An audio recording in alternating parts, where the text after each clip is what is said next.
All right. Hello. Good evening, everyone. Good evening. Good evening. Thank you for joining us. Thank you for all the moderators. Give everybody a second or a minute to two to pop in as we go through. Yeah, great big go huge universe hug. For those who do not know Dave Johnson, Moon Ride it's Moon Ride, correct? Dave Johnson from Moon Ride. I would like to have him say a little bit and explain what he does, introduce himself. So go for it, Dave. Well, now's the fun question of explaining what I do. I just had to explain this to the taxi driver. It's always interesting to do that. You're sitting on the airplane and you tell people, well, I'm a channel. And then like, channel, what's that mean? It's quite interesting because I'm not like exactly psychic so much as in I really get images and I try to interpret them. Right. I would also say now one thing that's really interesting to me is teaching other people how to be more psychic. So that's starting to become much more important. As you know, you and I, we can't like read for everyone. You know, we want to impart our gifts to others, and I feel like that's a sort of circle that's building right now. I completely agree. I've always said this as the more we bring into the fold, the better off our community is going to be. Always teach, always bring them in, show them what the way kind of a thing. Absolutely. So what kind of classes do you teach and do you give any readings? Go ahead and tell the people about that.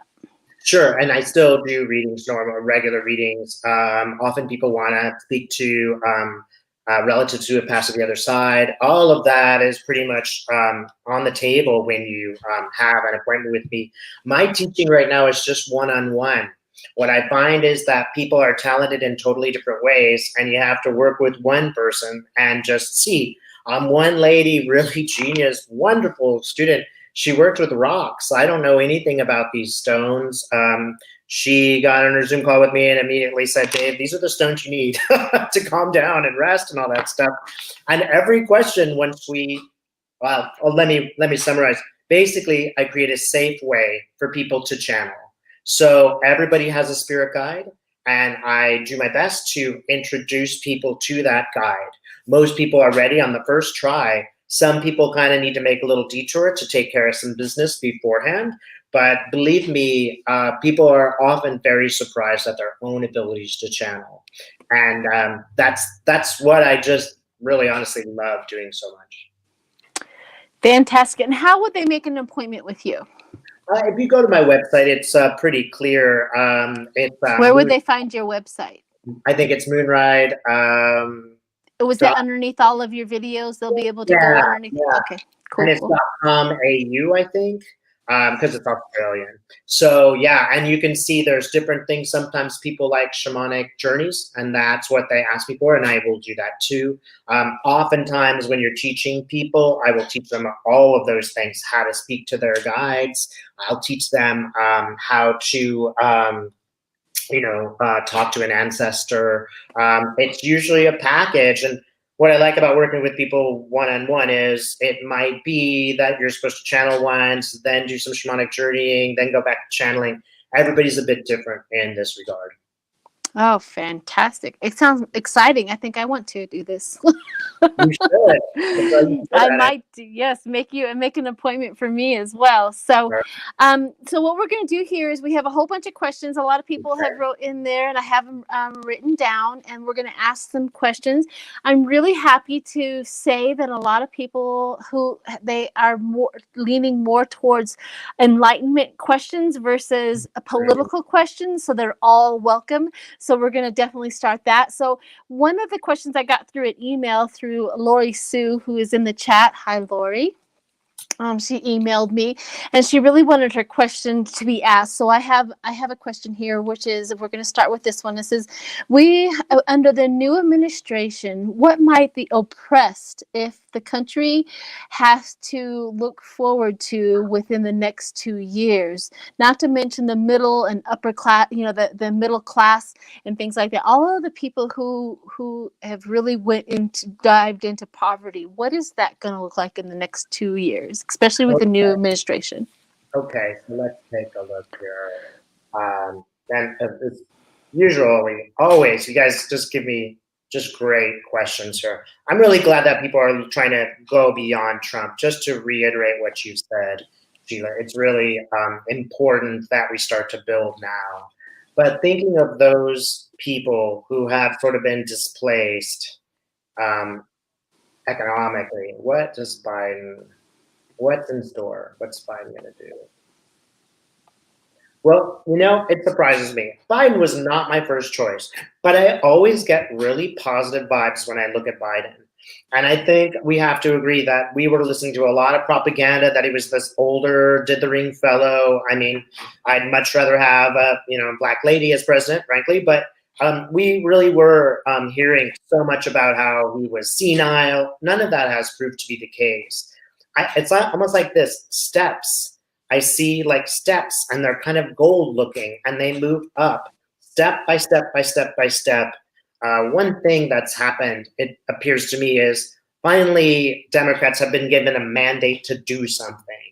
Republicans are in disarray, so they're not going to be able to stop every single thing he did like Obama. So it just shows up step by step by step by step. He really appears to be creating new opportunities and more fairness. Getting a feeling about student loans. So student loans. It seems that one thing that he'll do is he will be able to successfully reduce the burden of student loans on a lot of people. And I'm getting like a third. I think that's actually what he has promised. That's one way. So Spirit, what's another way he's going to help lift people up? Just taxing the mega rich. That money is going to be brought back down to, more social services, more access, more training for people. This is really what we need, is training for a modern world. How many people can make a YouTube video like you and I are making? It's not actually that hard, like if you show somebody how to do it, but the first time is really intimidating. So these kinds of courses, these kinds of renewals will become a lot more available in this administration, especially over the next couple of years. Thank you. I do see that too. I see the building blocks also being rearranged and switched out. Like they look at this block and they throw it out and they bring in a new one. So I think that goes along with what you said. So we also have somebody and I may be saying this wrong, so I'm so sorry. Okay. Do Feng Shui wealth bracelets really work, and how do they work? That's a good question. Okay, because I never thought about that too. Feng Shui, what do you think? Do Feng Shui bracelets work? Okay, well, here's what I'm seeing, and it's often that I see things like this. This is like a golden circle. And we all might think of the golden circle as that which connects us, that which connects Sheila and I to our viewers, that which creates community, that which sort of reconnects people to a more divine experience. When you're carrying that on your wrist, it's a constant physical reminder of that connection and that unity. So really, they do work, but they don't necessarily just have a power on its own. Like just taking that, you get this as a gift, you put it in a box, you never think about it again. It doesn't have an innate power. The power really is on your wrist, and it might remind you, for example, of your goals. It might remind you of the unity that you have. And every time, it moves along your wrist, you are reminded of that.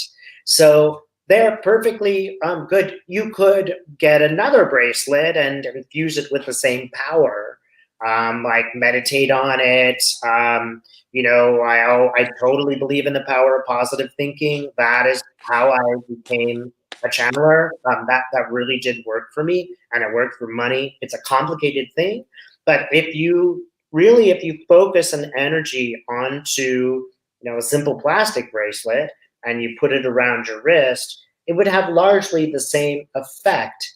It just wouldn't be so scripted for you. The advantage of the feng shui bracelet is that it kind of, has some directions. You know what to do. You can look online about. So there's nothing wrong with it. It's I get a very positive, and again, we, especially American people, it's difficult for us to coalesce. It's difficult for us to get in groups. We all have different backgrounds. We come from different cultures. We're all in this big old mix together, creating and trying to create a unity. That unity used to be around democracy, but that has been thrown into question. So the wrist reminds us that all humans really are one people. We're all one unit. We are in situations of difficulty with some people in that unit, but ultimately we're one, and it is a circle that'll come around. Anything that you can do to help remind yourself that circle exists is really helpful, because there's so much negativity that we could watch. There's so much negativity that we could experience. We really have to produce a positive result by an action, not just passively. So yeah, they could work. So what I was always told is the intention and the prayer that goes into the bracelet is also co-creating with your intentions and your prayers, and this is where the power comes from. So somebody wants to know if you're not able to see or hear your spirit guides, is there something wrong? Is there something they should be doing? Is it what is it that they're missing? I love this question. Okay, because it's one that I've been thinking about for a week. Sometimes I have my clients and I get them to a certain point and they're not really seeing it. And of course they're thinking, oh, I'm no good at this. I'm no good at this. Not really true. There's just maybe some kind of healing that needs to be taken place before you start to really channel. I always recommend to people that they are careful when they channel. They take a lot of protection, because you don't want to just start channeling whatever's out there. Who knows what it is, or whether it's really positive or helpful or on your side. Just as there are dark forces on earth, there are dark forces out there who will distract you, especially if you're talented. So I can't tell you the number of people who are really, really talented, and we get to this place and it's not going to happen that day. And there's a lot of reasons. One of them is you're not supposed to know that today. Tomorrow you're going to find it out for yourself. You don't need Dave's help, right? There are so many reasons. I just would say, first of all, if this is not immediately available, don't worry about it. Your spirit guide is there gently suggesting things. One thing I would recommend is, if you have a real question about your life, say it out loud. Go to a private space, go into your room, go to a forest and say, why am I always having problems at this job? And then just listen. Universe will respond. People will walk up and shake your hand and say, oh, I know your boss, he's a jerk. You should get a new job. If you're listening, if you ask a question and listen, spirits will answer you. It might not be the time for you today to have that whole dialogue. There are so many ways to meet with spirit too, through great books, reading about spirituality, and by all means, do good things, volunteer, work with people.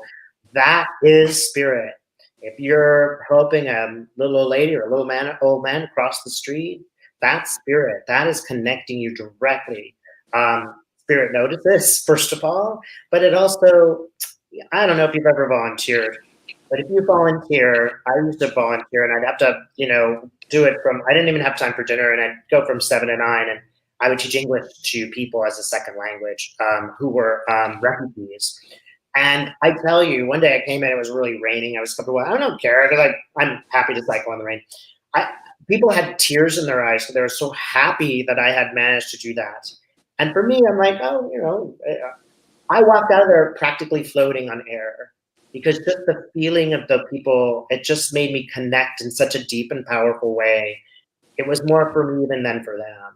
If you're not a psychic, if you're not a channeler, if you're not talking to your spirit guide today, that might be exactly what's supposed to be happening. There's no reason why you can't work together in spirit. That just means a kind word at the grocery store, or ending a fight with your sibling, or any of those things. Mm-hmm. More important to move forward. I've given you a very philosophical answer. I haven't really channeled this one. Tell me if you feel like I could answer it. Yeah. Absolutely. I think it also goes right into, if some people's like, I don't have any gifts whatsoever, how can I contribute to the world? Mm-hmm. And that is exactly it. Heal your relationships. Yeah. Definitely say the kind word, be kind anyway, and be that. I'm always on board. I think everybody has gifts. I really do. It's just that way of finding it, and finding out, and getting to the point of where you're recognizing it. I think they all have it. However, the next one is more political. The next question is more political. What is the future of gun regulations in the United States? Ooh, gosh, love this question. Good. Let's take a look. I'm going to try to get my ego out of it because I have really strong feelings about guns. Right. So get your ego out of here, Dave. Move on. Okay, let's just see.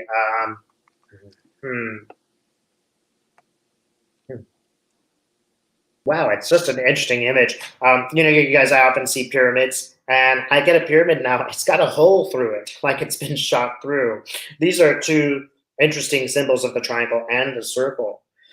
But you know what I get is that circle shrinking, right? So the circle seems to be like that empty space. It's like, my initial impression is we'll get better gun laws and better gun control. It won't happen overnight. Understand that these things work on a state by state level. So there's some states that are going to be far more resistant to any kind of gun control. Let me see if I can give you like a little bit more practical answer. So Spirit, who will enact these controls? Biden will.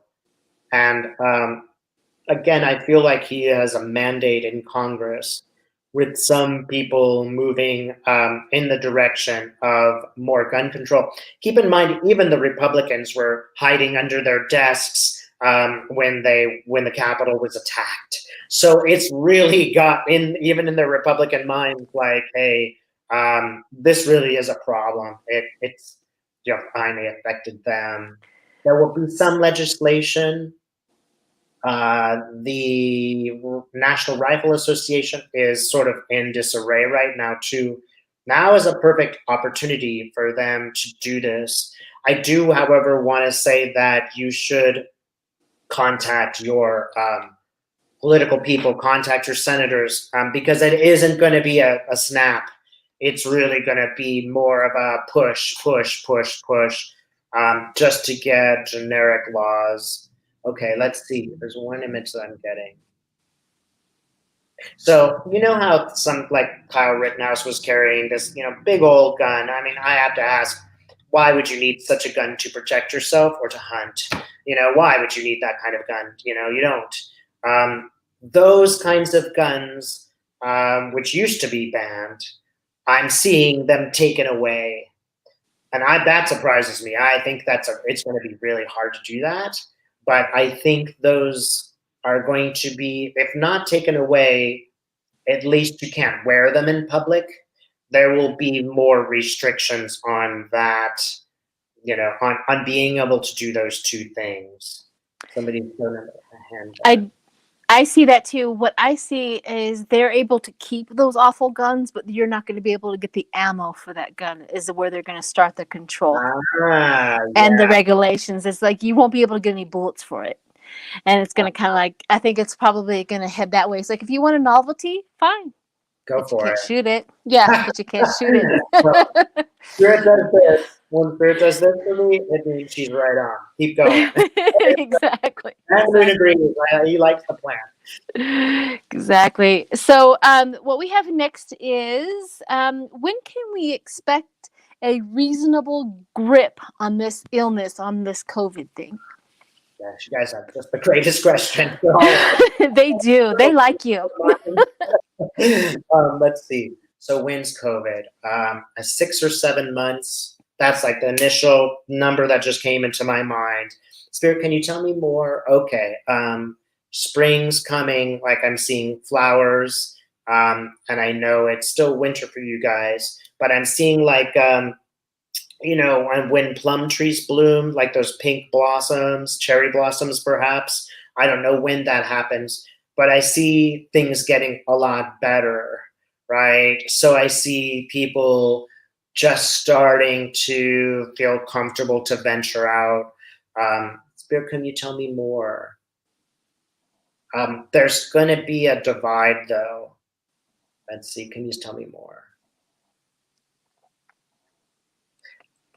There will be a divide because you know, I'm seeing a person with a mask and a person without a mask. It won't be even that all people are good at the same time. Some people are going to take the vaccines. Some people will not take the vaccines. Some places are taking the virus more seriously. Others won't. This is actually going to be kind of a problem because then what do? Do we surround one state and don't let anybody leave because those people won't take the vaccine? If you live in a certain place, you might be like, hey, you know, we're taking care of business. So it's going to create problems. And when I say that, I think this is actually going to benefit a centralized government. It will benefit Biden because we cannot have this total uneven response. It won't, practically speaking, it's another way that Biden will show his true colors. And he'll show people, you know, we really do have to take these scientific steps to stop the virus. Things look pretty good in May in a lot of places. So it's just pockets. They're just pockets around the United States where it's still bad. I just really want to encourage people to investigate, and when they feel comfortable to take the vaccines. Some people are going to really suffer because they're going to get the tail end of this illness, and they might get a much more a rapid strain that just transfers really quickly. So before you know it, everybody in the church is ill. And that's, you know, the trickling down is going to mean, again, you know, we cannot be passive here. We have to take a stand. And if you don't, it could be a real problem. Let me just ask, this is a serious concern of mine. When can we fly safely? Because, you know, the sad thing is, Sheila, I can't go home to the United States right now. Practically speaking, I can't go there. It would take me weeks to quarantine back here because we don't have COVID in Australia very much. My town, totally normal. One of these days, I'm gonna be. You're gonna be on one of your videos, and I'm gonna play a thing, and I'm gonna look in. I'm gonna be behind you, and I'm gonna get into one of your videos. I'm gonna be there. Y'all, I mean, I tell you, Australia solves a lot of problems. You know, one day, so many things are solved. yes. Let me do one more thing because I did want to know, like, when can I safely travel? May, June. I think by May or June, the risks have greatly decreased. So it's not like you can run around and do everything without a mask. You're still going to be somewhat limited. But let me see, I'm getting July as a bigger date. July seems to be pretty good for most people. And it's funny, Sheila, I see you going like this, September, it's all done. So that's you physically going, it's done. Like mostly good to go. Like there may be a few lingering cases, but mostly it's good. Good. Yeah, I can't wait. I am a Gemini, and my heart says I have got to travel or do something, and I feel it. So I'm ready for it as well. So the next question is, here's one for you. Okay. Mike is subscribe. They really put some good ones out. Narcissistic personalities disorder has been the other pandemic in this country. Right. What will heal from that? What is going to heal us? How do we heal from that? Mm-hmm. Great question. You know, because what I've been thinking about for the past couple of weeks is, you know, who are these narcissists? Who are these people? You know, if you ever watch these terrible videos where, you know, some horrible racist person is screaming at somebody in the grocery store, they're throwing a temper tantrum because they've been told, you always wonder, you know, what's that person's story? Like, they weren't born bad, you know, they weren't born an evil person that doesn't care. How did they become like this? And understand that those people are really unable to take in the information that they're taking. We're being thrown so much information. It's so overwhelming. This is a way that they're trying to compartmentalize it. I will only watch this news channel. Only they tell the truth. I can't handle the rest of this stuff. So understand that a lot of times when we're looking at people and we're thinking narcissist, sometimes it's just a person who's terrified. They don't know how to organize this world. So that aside, let's take a look at narcissists and see, you know, what's going on, what's their story.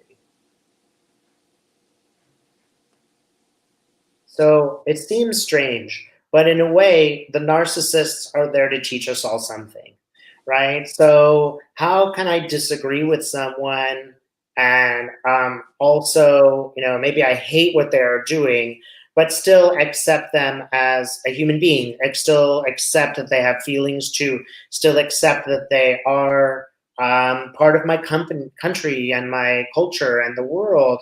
It's extremely difficult for all of us. So understand that the narcissists really are there to teach us something. How can I say, no, I do not accept what you're doing or saying, and still have some degree of compassion for that person? We don't know why they became that. Probably they had some horrific childhood. So our society, all of us, are finding a way to say no to that without going crazy, you know, without being so angry and frustrated. We have to accept that what we're understanding in the world is right and what we're seeing is wrong, and do this with almost compassion in our hearts if we can. The narcissist is also a victim of, you know, a media attack, which we are all experiencing.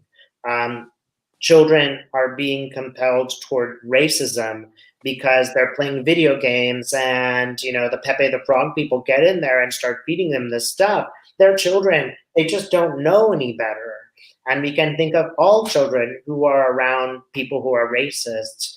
They just don't, or sexist. They just don't know any better. And unfortunately, heavy stuff has to happen to wake them up. All of those people who stormed the Capitol were, in a sense, narcissists. They're now backtracking because they're facing the reality of prison. I just want to say, you can hold the truth in your heart, even if 100 people around you are not telling the truth. And one thing that this is a test for is for all of us to do that. Maybe you live in a town where everybody, you know, hates our government and thinks we should turn to a more extreme, you know, kind of fascist dictatorship, and you're the only person in that town. It's really lonely for you, and it's really hard to believe what you do because it's not fashionable. But understand that that is kind of a test for you. And I don't mean that in like God's testing you. I mean it more like, can you believe what you believe with all love and kindness, even though there's a lot of things influencing you to not believe that? This narcissism has been around for a long time. It's just now it's starting to show up in our face because of, you know, members of the media. Some people are that cynical, and they don't care. They don't care if somebody ruins their life in a video where they're attacking somebody. That they want to make money off of them. So understand the real narcissists are, you know, Rupert Murdoch. He's the one who's, you know, created Fox News. We will be able to do this. We will be able to come forward. We showed in the last election that we could collectively come together and say, no, we do not accept that. Maybe we don't agree about everything, but we agree about one thing: no more narcissists for presidents. And this is something we'll always remember. We will always remember. Children watching this today will one day be the grandparents, and they'll be making political decisions. based on our actions in regard to narcissists and the narcissists. I know it puts a lot of pressure on us, but in a way, that dynamic of being like, I'm really angry at these people, and okay, maybe that's just a person who had a bad childhood. That balance in our hearts going back and forth is really teaching us a lot.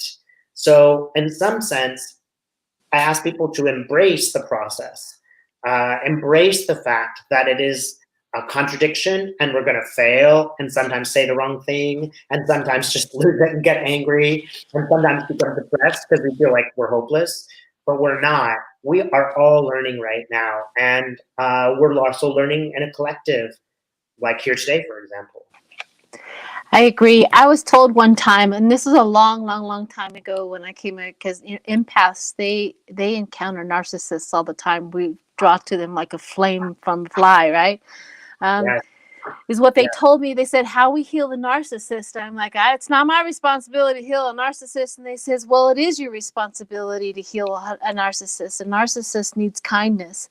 And I thought to myself, I'm like, if we have a collective thought, is every time you come across a mean narcissist, the only thing you can give them is kindness, and then move on. I was like, maybe that's the answer. I thought, okay. Right. I'll wait and see if I can get there. I know. You know what I mean? Tomorrow, right? Yeah, it's not going to be that. Yeah, my first. Yeah. Tomorrow is not going to happen. But yeah, one thing on that point, because I've often been sort of attacked. Like you show up the first day at work and you're like, why does that guy hate me? I didn't even say hello to him yet. Like, what's going on? If you're full of light, if you make jokes or make people laugh, a narcissist can't do that. No, they get very jealous. Right? They'll never, and so they're always going to be jealous of what you've got. So Yes. in a way, you should be happy that you have that and they don't. And in another way, I always say, just picture a mirror right here on your chest. And when that person throws the barb, you just smile and let it bounce right back at them. Right. Make a joke out of it, because that'll really really. I know. This is another thing when I channel. Dark forces can't make jokes. They can't show you something beautiful. So I always ask when I'm getting to the channeling, like, okay, because they will try to trick you. You really just channel for this person? Yeah, okay. Show me something that lets us know you come from the light. Yeah. And if it's not from the light, they won't say a word, because they don't know what it looks like. This is absolutely a true test of anybody that you're talking to as well. All right, so let's go ahead and move on. We're starting to hit a few Trump questions as usual. Yeah, how has or will Trump impact his the children of this age? It says Barron Trump, but I don't want to bring his child into it. You can't talk. Yeah. You can't channel on a child that's underneath. So I guess the question is the impact on all young adults. What is the impact of Trump's behavior on young adults? How are they taking it? That is, again, excellent question. So one thing that I do see is children are just smart. Children are wide-eyed. They see the truth. You can try to fool kids and, tell them they're Santa Claus and things, and that's a, participatory thing. But when children look, they know who a mean person is. Now, if you ever get a chance, watch a video on children imitating Trump. I've never laughed so hard in all my life. But they see it for what it is. And I think that there's an indoctrination that has been going on with children for a while, where they're forced to believe what the community believes, whether that's true or not.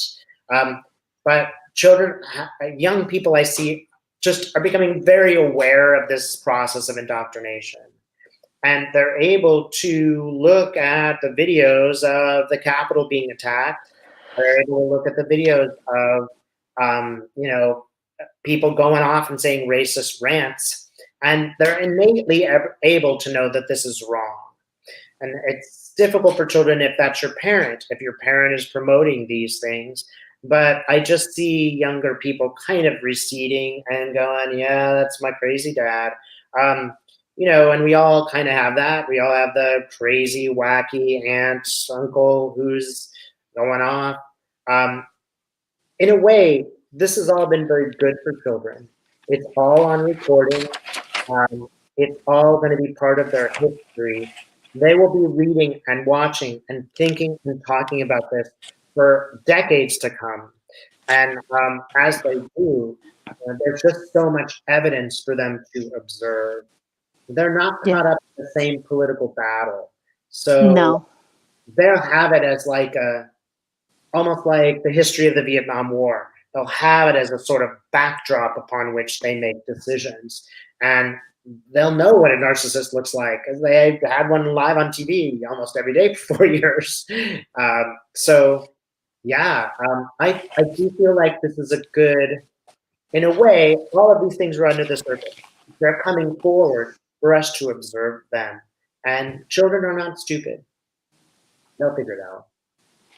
I agree. I also think so, that the children have a choice. My granddaughter, my son is a Trumper. I am not. And my granddaughter at 10 years old listened to her father, who is very influential, and me, who is also very influential. And she told me, I want Biden. So she knew right off, you know what I mean? She has she loves her father. And my son is a good man. He really is. But at 10 years old, she knew. She saw, she goes, I am for Biden. So I agree. I think that they have a good example, a bad example, but I do think inherently they will come out of that. It says, growing up, I was always taught that if you're bad, you're going to hell. Mm. I didn't believe that anymore, but is there any kind of punishment for wrongdoings and evil behaviors? Thank you both for sharing your gifts. But yeah, Sure. is there really? This is so current. This is so current. This is like my last thought for the past 2 weeks. Like, is there karma? What is karma? Yeah, I, for one, and I'll just say this before I take a look, I believe that people are reincarnated. I have experienced past lifetimes on my own, and also with a person that has taken me there. So in a way, the lifetime that we are experiencing really is there to teach us. We're just going to learn. We might have got a bad set of cards to start with, we might have been dealt a bad hand. So that really is on my mind. But let me see, is there punishment for people who do the wrong thing? Yeah. I always, again, recommend this book. You can totally do this on audio, Journey of Souls. And if you just type that into YouTube, you can listen to Dr. Wayne Dwyer, I think it is. And he talks about people's, choosing these lifetimes and why and stuff. And one of the things that I experience is, after you die, you're going to go and you're going to have this conversation with spirit. And it's actually, if you've done the wrong things, it's you yourself who will come down on yourself. You yourself will be like, God, how did I do that? Why did I do something so wrong? You're the one who will feel ashamed if everybody makes mistakes. You don't need to worry about that parking ticket. But if you've really not lived up to the tasks before you, you'll be the one who's sitting there going, okay, how can I come back to earth and just do the right thing next time? I'm going to keep coming back until I get this one down. I really do believe that everybody's soul is good, and that soul wants us to learn. We might have been born with certain defects. We might have been born, a sociopath. We might have been born a narcissist. And we are still responsible for our actions. And we'll have a sort of summary. It's always our souls themselves that feel this shame. And if you look at people and you think, wow, he's going to get away with murder again, he's going to get away with murder again. Well, yeah, you don't know what that person's life is like. You don't know whether that spouse is like, I'm done, I'm moving on, and it breaks their heart. You don't know. I mean, like, imagine if Melania left Trump. Like, that would be probably worse than prison for him, because I think she's that one teeny weeny little bit of love and compassion that he has is for that particular person. I think that does exist, at least on some level of acceptance. So you can also know that, again, Sheila and I, probably your viewers and I, we could have a laugh at no one's expense. We could just, our hearts would just be elevated. We could just laugh and have a good time. That's not available to a narcissist. They only could laugh at the harm caused to another. So imagine going through your whole life and never really being able to connect with others. That's a sad state of affairs. You might be poor, but if you might have a lot of problems. But if you've got a great best friend, that's worth it. That's worth. I'd rather have the best friend than $1 million, because that human connection is what makes people truly happy, no matter where they are or where they're from. Let me just see if there's anything else that Spirit can explain to us. It's hard to explain because I think these are things that are beyond human comprehension. But maybe they can send me a symbol.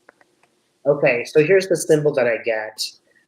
There's an ox pulling a cart, and you are in that cart as you go through lifetime to lifetime to lifetime, as you sort of pull yourself through these spaces.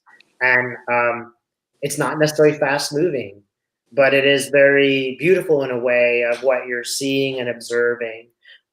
You will have, so many different and new and beautiful experiences, even in this lifetime, that an unkind person will not have. That alone is karma.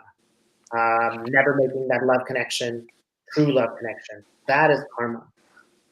I've asked this same question, is like, do they really, how humans want them to be punished is a societal teaching. That's true. What we are taught as punishment is not how spirit punishes.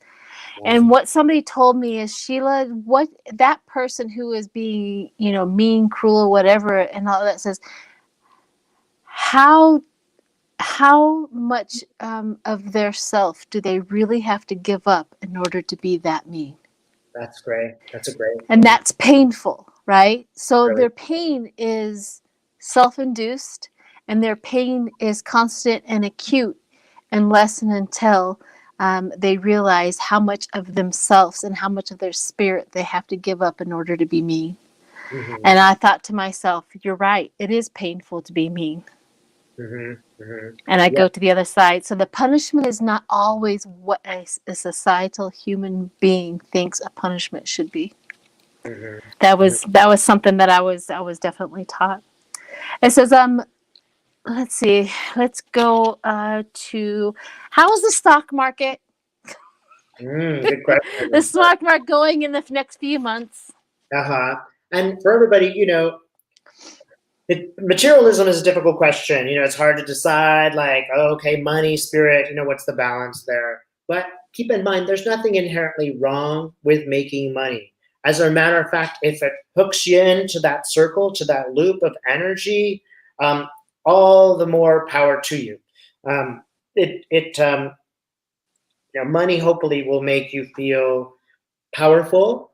And if you're in a situation where you don't have money and you want to move in that direction, great. That is just a great thing to do. It's perfectly okay to improve your own life and still be together with spirit. Obviously, you don't want to be obsessed with money, and you don't want to do cool things with money. But it always, and I think it really helps if you can afford it to be generous. In my experience, that circle will keep coming around, right? So let's just see about the market. Oh, it does actually look to be getting better.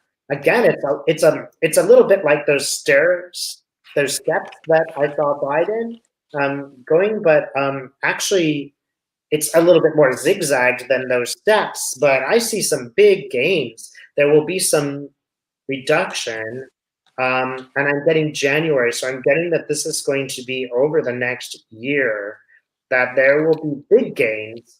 And then I'm just wondering if it's January's the biggest gain, right? So it seems like it's like going up, up, up. There are a few drops, but mostly up, up, up. And then through January, it's looking quite good in January. I'm getting, I can't see too far beyond that, a few slight drops after January. It just gives me the feeling that our economy, once COVID starts to subside, our economy will revitalize, and people will be getting their jobs back, and people will be moving in that direction. There might be now I'm getting a period of flat. When's that going to happen? Okay, so after January, it appears to flatten out a bit, because it's like almost like the recovery's over and we're moving on to new issues. So 2022 might be a little bit of a struggle. Is that what you're saying after January? Let's take a look at 2022. Yeah, something happens. So 2022, it's not a dramatic fall, but there is some kind of reduction. Something takes place, and it really is like January flat, February flat. It's not dramatic. And I got the kind of feel like this is just like a natural course of the markets. It's not a big deal so much. It's not even necessarily because things happen so much. Part of this is just natural cycles of how an economy grows and expands over time. There will be exuberance, right, over the next year as we gain traction. And then there will be oh, okay, now we're back to normal feeling. Okay. So so let's see, what is the next one? People want to know about, in Georgia, they have put forth a lawsuit against 45 because of the phone call. Can you tell us a little bit about that? That's fun. Okay. So that's funny because I can see Trump on the phone now, and he's really angry. He's hanging up the phone. He's so mad. Okay, and there, if you guys want to talk about karma, okay, there it was, right in that moment that Trump realized that he was going to lose, that people weren't going to change the government for him. So believe me, he was really, really upset about that, like upset enough to throw his glass against the wall and start breaking stuff. I really wouldn't be surprised if they go to the White House and they find, broken bits of priceless pottery that she just got mad at and threw. But let's see. What about the phone call? Look, they're circling in on Trump, and that's what I see. It's like a lasso. Again, we get the circles, but it's circling. It's pushing Trump further and further and further towards a crazy state of mind. And I do see Trump in jail. I often see that he does go to jail. It's not just going to be a financial problem. Let's see, Spirit, tell me more about Raffensperger. Well, here's another thing that was a big mistake on Trump's part. He got a lot of Republicans off on the other side. Raffensperger is now so angry and so upset about this in Georgia that he's completely working to, he's like, I don't care about political party, I'm going to prosecute this guy. And I know it's not up to him, but the people, and I think the person is it a black lady that runs that? I see a black woman. I don't know who the district attorney is or the attorney general of that state is, but there's a black woman and she's really smart, and she's really just almost like playing a game with him, like it's like a chess match. That's what I see her doing. He's hit with a subpoena. This is another thing. This will really be important. Trump will be compelled on camera to answer these questions.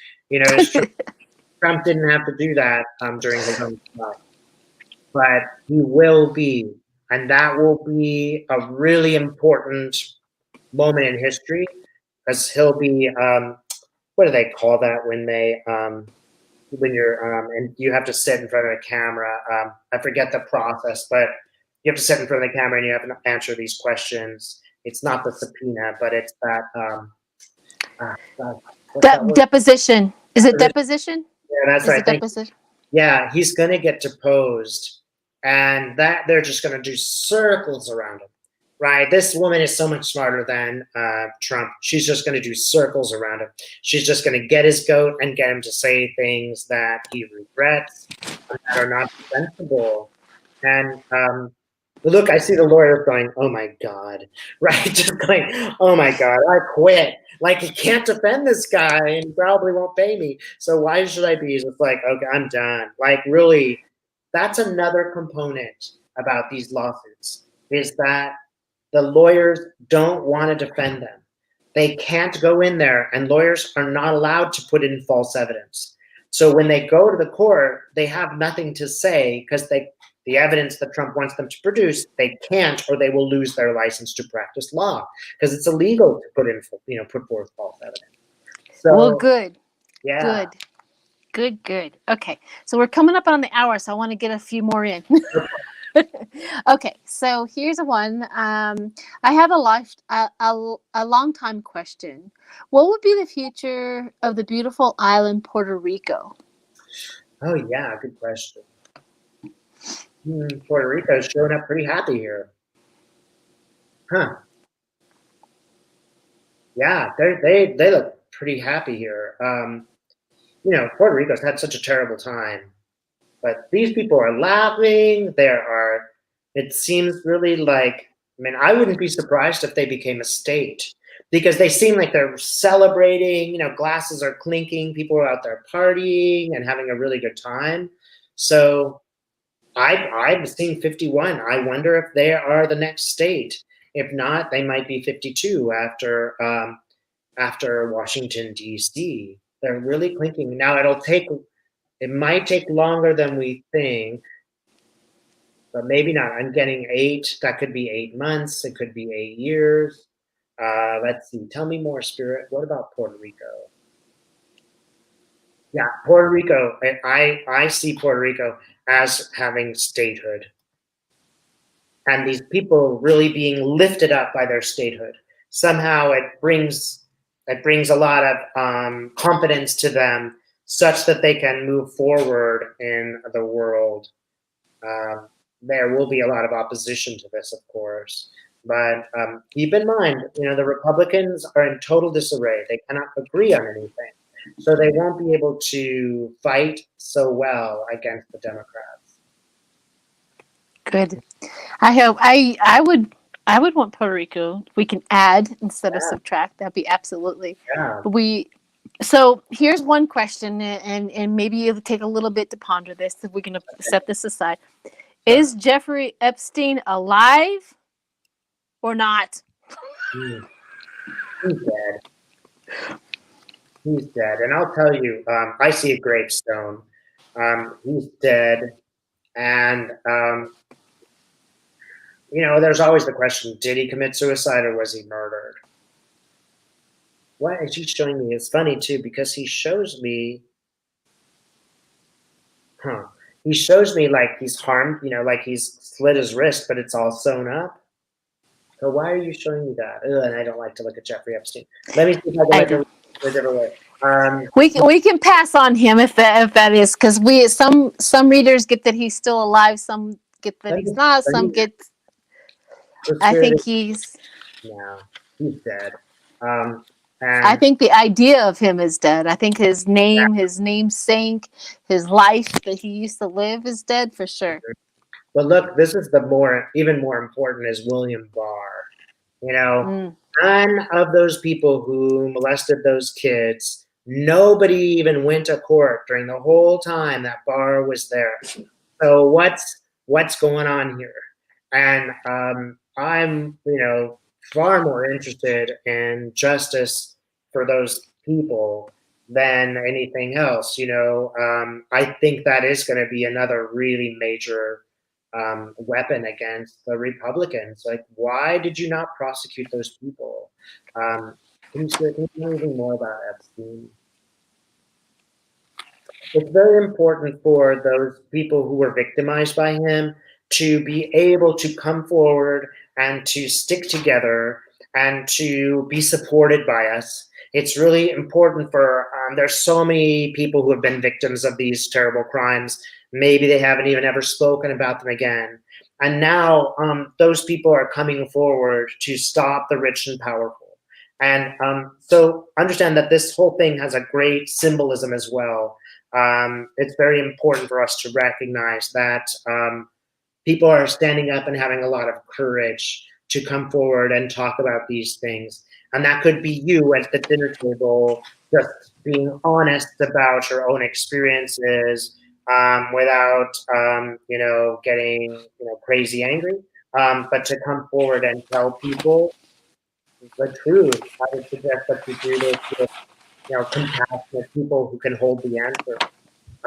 And support those people who are victims. I do believe too that it was not only young women. There were young men who were victims of this too. That's some lot of stuff was going on that island. Ooh. Yeah. All right, let's jump up and out of that. Okay. Woo, yeah. Okay, let's get to let's get. I almost didn't ask for it, but we were like, we need to know. So it goes both ways with that. Yeah.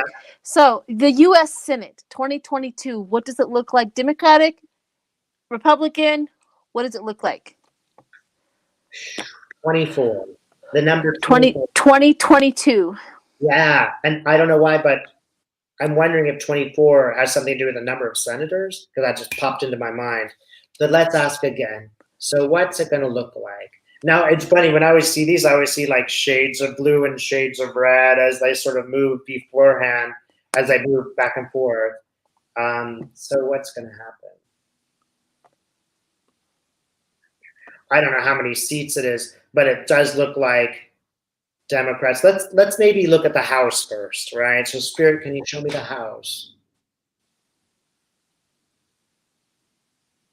Okay.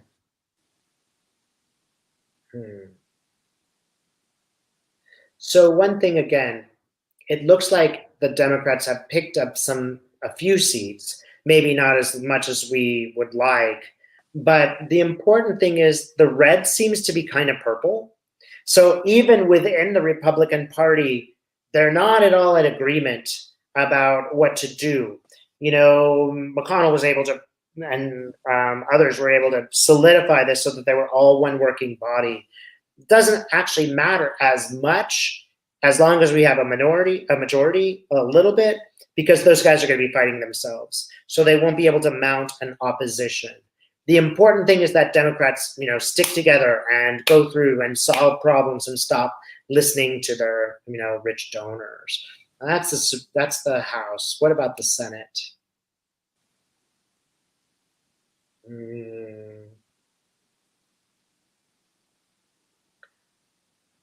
I get 2 to 4 seats. 2 to 4 seats picked up by the Democrats in 2022.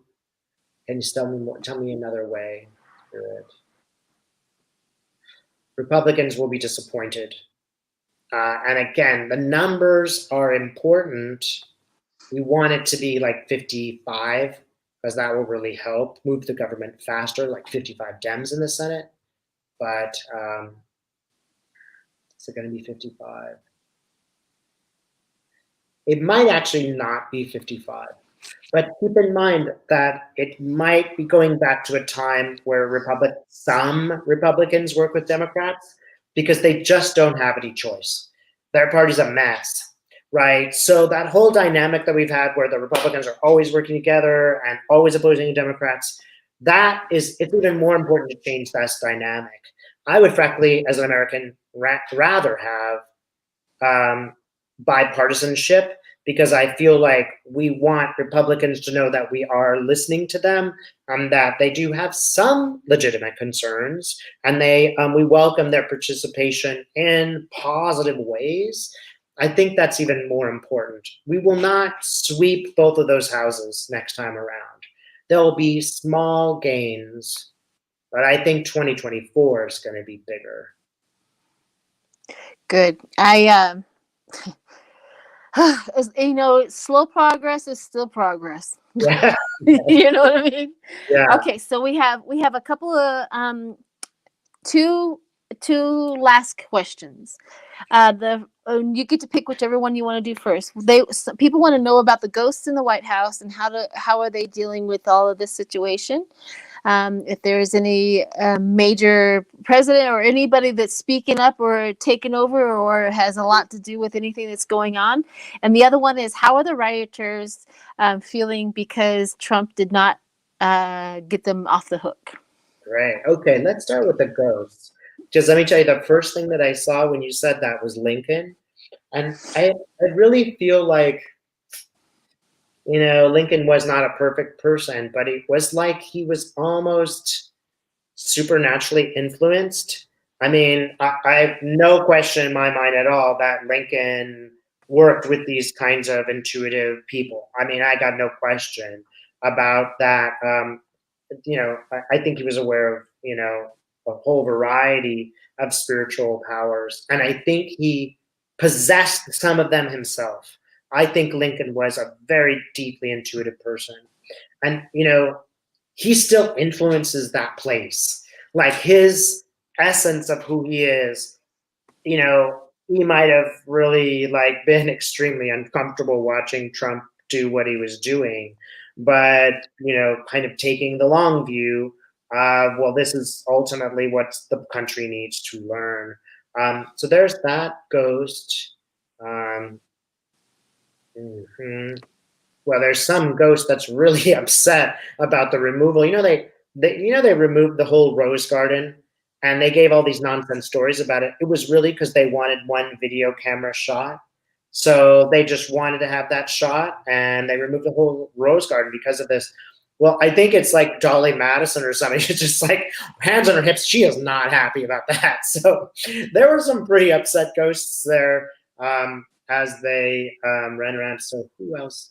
Spirit, can you show me anybody who's like a ghost? That place is packed with ghosts. There are a lot of ghosts there. There are ghosts from the original construction. And don't forget that, you know, the irony of the White House, some of the construction were slaves, right? The irony. So there's children ghosts. There are just so many ghosts there. And to some degree, they're all like, hey, whatever. We've seen other administrations do crazy things to some degree. To some degree, they're actually kind of entertained by the crazy behaviors of those people. You can imagine, you know, you had to work, if you were a living person, you had to work with Trump, you'd be like going and talking to your coworker every day, like, oh my God, this guy, da, da, da, da, da. You'd be so upset. Imagine they're like a bunch of ghosts like sitting on your shoulder, kind of prodding you, like, go find a new job, go find a new job, go find a new job, right? Those people who worked with him, they were plagued by these kinds of unpleasant experiences, high stress and worry. And the ghosts were just there to kind of play tricks on them and laugh at them and be like, well, you know, you chose this job. You want to be famous? Okay. That's kind of the feeling I get. Anything more about the ghosts?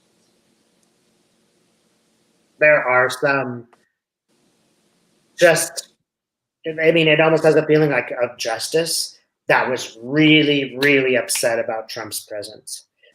He did not respect that place. He didn't like it. You know, it's not his style. And so they just were really just angry at him.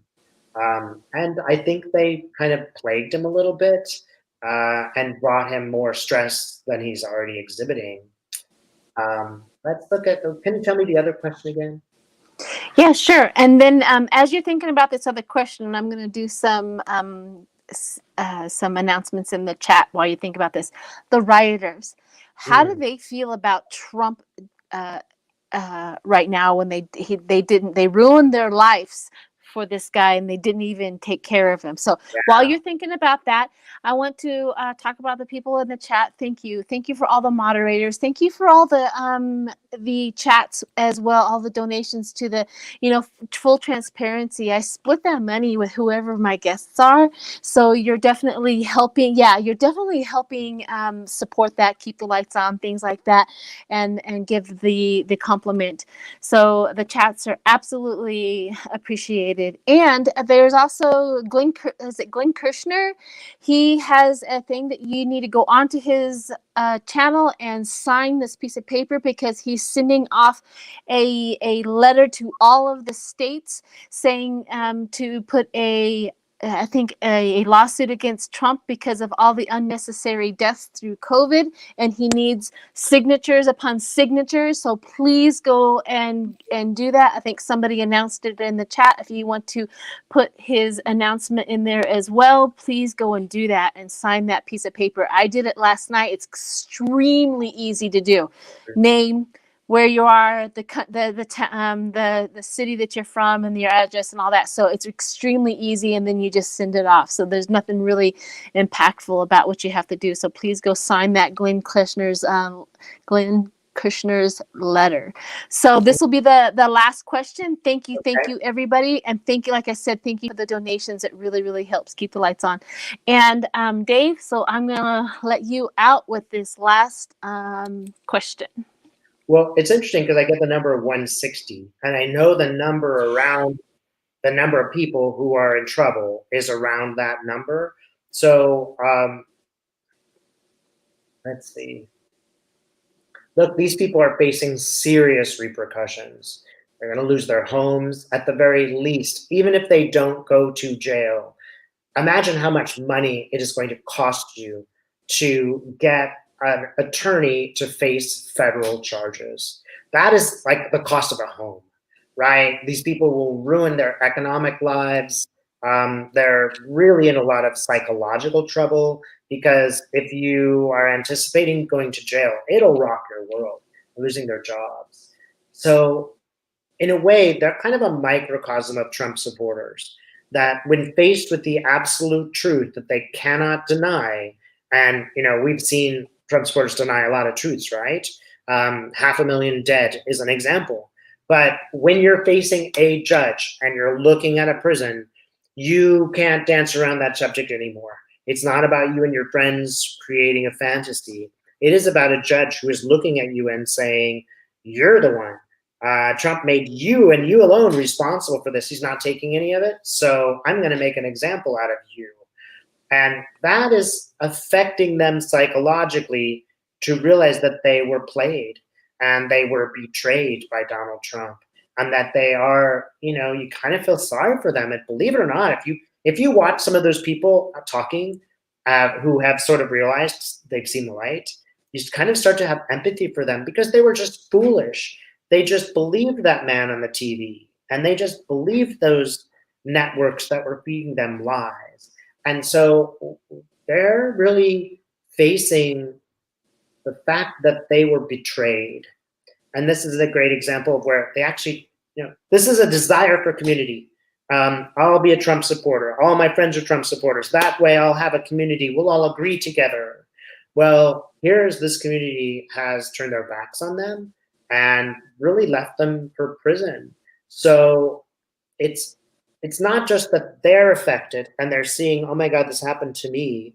I was totally deluded. There are people around them who are going to observe that and go, wow, that could have been me. They really are going to be affected. And, we were talking a little bit about karma earlier, which is a word I don't really know how to use. But, they're experiencing that layer of, more than the money or anything else, betrayal, the feeling that they have been betrayed. And it's making them quite angry. And I think some of them will even be more public about this and really go out and say, this is what happens. This is how you go down the rabbit hole. And they'll be so upset about it that they'll want to, help others and prevent that from happening. I got an example for all Republicans. That's what they will become, an example of what happens when you go down the path of delusion. Again, in all compassion, I don't accept any of the things that they have done, but understand that those people truly were deluded, just like a child is deluded when you lie to them and they can't understand that you are lying. That's really psychologically, in this sense, these people are kind of like children, and they really desperately desire to be part of an America. They've just taken a path of least resistance, if you will, to become that. They believed what they were told. And that's why they're in that position. And it just lets everybody know that, you're responsible for the information that you take in. You're responsible if you listen to only one network. There are consequences. I completely agree. I think his supporters were summoned because of a lie. They showed up. They created crime because of a lie. And now they're in front of a real judge and they're reaping real consequences. Yeah. And that may be a hard lesson and a long reach for some of them. I think they are going to, as Trump would say, they're going to go through it. Yeah. They're going to go through some stuff. Mm-hmm. And he's not going to save them, and he doesn't even care. He's not even said anything about the supporter that got shot. He said, "I am so sorry she got shot." No compassion whatsoever for anybody who is in criminal. He's like, "I don't care." Right. He has no compassion for you being in jail and possibly sentenced and ruining your life. Number one, they can't vote anymore because of criminal charges. They can't hold a gun anymore. They can't, all guns are gone. All of that. They're going to be unemployable because nobody wants somebody who is going to storm the Capitol working for them. They're unpredictable. I mean, they've ruined everything over a lie that they chose to not investigate. So I can go on forever about that. But anyways, we could go on together for a long time. right. Thank you so much, Dave. So let everybody know in the chat, we do this every month. Yeah. So he is committed to every month. I pick a date and we go through and we get it done. So just know that next month I'm going to have him on as a guest as well. And I always post a couple of days before so that you guys can post your questions. I'm so sorry. I mean, we got over 100 questions. Oh, wow. Yeah, so there's a lot there. I try to walk through and pick a whole bunch of them and collectively so that everybody knows. So with that said, thank you, Dave, and you have a wonderful day. And tell your husband hello for me. I would love to meet your husband one day. You can just pop him in. Just come on over. I will. Nina Whimsy and I are going to travel around, and we're just going to show up at your day. Where's the ice? Exactly. We're just going to show up. So, all right, my dear. Thank you so much. Hang on for just a second. Thank you for everybody in the chat. You guys have a wonderful evening. And here we go. Make sure you smile good because this is like the last picture. Love and blessings.